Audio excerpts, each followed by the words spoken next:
Assalomu alaykum. Andijon qora jo'jalarining ishqibozlari, akalar.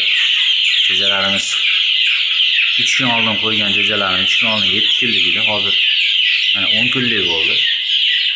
Qalay o'zgardi akalar? Mehnatimizga baho berib qo'yasizlar. Obuna bo'lib qo'yasizlar. Xohlasa bu jo'jalarimiz sotilib bo'ldi. Ertaga olib chiqib ketishadi. 10 kunlik variant qarang. 10 kunlikda 15 kunlik bitta berib turibdi hozir. 15 kunlik bitta berib turibdi, chunki zo'r baqirgan.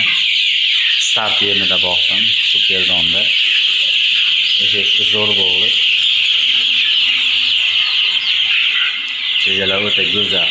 Makiyon xorozlarni ajratmaganmiz bu yerda. O'xshi xoroz makiyon 80% makiyon chiqadi. Donasi 700 dedi. Hammasini sotib oldik, baraka bo'ldi, xudo xolasa. Kimga shunaqa Andijon qora jo'jalari kerak bo'lsa, akalar, bemalol aloqaga chiqinglar, nomerlarimni pastda qoldiraman. Narxini aytib o'taman, akalar, shu turishiga 15 mingdan hammasini berib oldik. Obuna bo'lib qo'yasizlar, bundan ham zo'r videolarimizni chiqarib ko'rsatamiz. Ishqiboz akalar, bemalol aloqaga chiqaverasizlar. Keyin xo'roz makiyonni ajratib berasizmi deydigan bolalar chiqib qolsa, murojaat qilaverasizlar, ularga ham kelishamiz.